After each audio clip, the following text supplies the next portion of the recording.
Hello বন্ধুরা, সবাই কেমন আছো? স্কুল লাইফ স্টোরিজ বিডি এর পক্ষ থেকে নতুন বছরের ভালোবাসা পার্ট ৩ নিয়ে চলে আসলাম। চলো সবাই মিলে গল্পটা উপভোগ করি। পরদিন স্কুলে এসে আকাশ দেখে নীলা আগের মতো নেই। সে চুপচাপ, কারো সাথে ঠিকমতো কথা বলছে না। চোখে মুখে যেন একটা অজানা দুঃখ লুকিয়ে আছে। আকাশের মনটা খারাপ হয়ে যায়। সে ভাবতে থাকে, আমি কি কিছু ভুল বলেছি, নাকি অন্য কিছু হয়েছে? সারাদিন আকাশ সুযোগ খুঁজতে থাকে নীলার সাথে কথা বলার জন্য, কিন্তু নীলা যেন ইচ্ছা করেই তাকে এড়িয়ে চলছে। শেষ পিরিয়ডে আকাশ আর নিজেকে আটকাতে পারে না। সে নীলার সামনে গিয়ে দাঁড়ায়। নীলা, তুমি আমার সাথে এমন আচরণ করছো কেন? আমি কি কোনো ভুল করেছি? নীলা কিছুক্ষণ চুপ করে থাকে, তারপর ধীরে ধীরে বলে, না, তুমি কিছু করনি, কিন্তু কিছু বিষয় আছে যেগুলো আমি এখন বলতে পারছি না। এই কথাটা বলেই সে আবার চুপ হয়ে যায়। আকাশের মনে কৌতূহল আর দুশ্চিন্তা আরও বেড়ে যায়।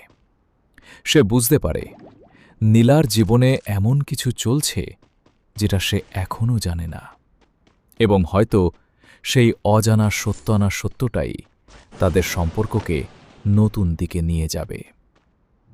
এরপর থেকে গল্প শুরু পরের দিন। আকাশ আরও আগে স্কুলে আসে। তার একটাই লক্ষ্য, আজ সে সত্যটা জানবেই।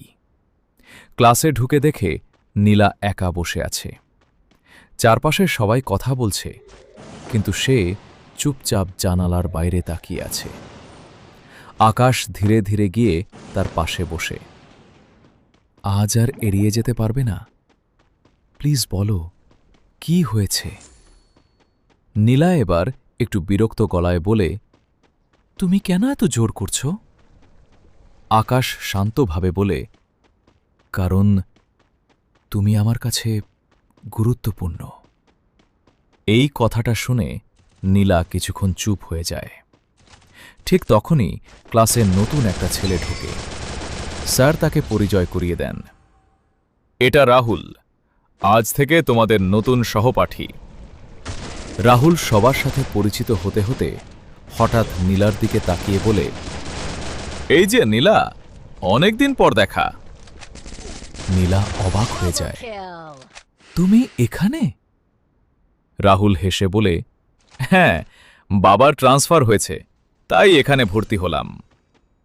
এই দৃশ্যটা দেখে আকাশের ভেতরে অদ্ভুত একটা অনুভূতি তৈরি হয়।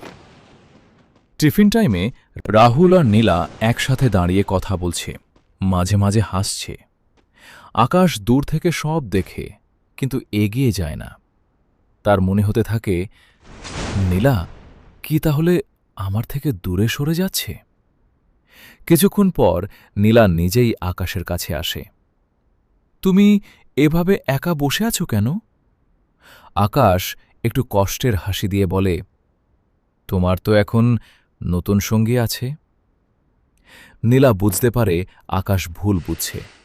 সে ধীরে বলে, রাহুল শুধু পুরনো পরিচিত, কিন্তু তুমি? আকাশ তাকিয়ে বলে, আমি কি?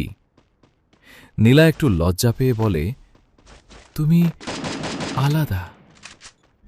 এই কথাটা শুনে আকাশের মনটা একটু নরম হয়ে যায়, কিন্তু এরপর নীলা ধীরে বলে, আকাশ, আমি হয়তো খুব শিগগিরই এই স্কুল ছেড়ে চলে যাব।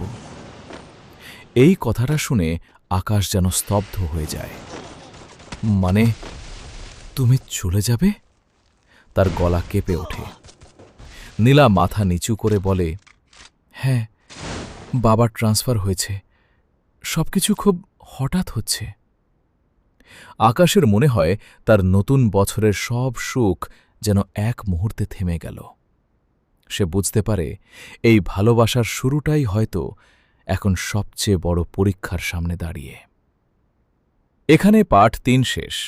গল্পের বাকি অংশ পেতে আইডিটা ফলো করুন, আর গল্পটা কেমন লাগলো জানাবেন কমেন্টে।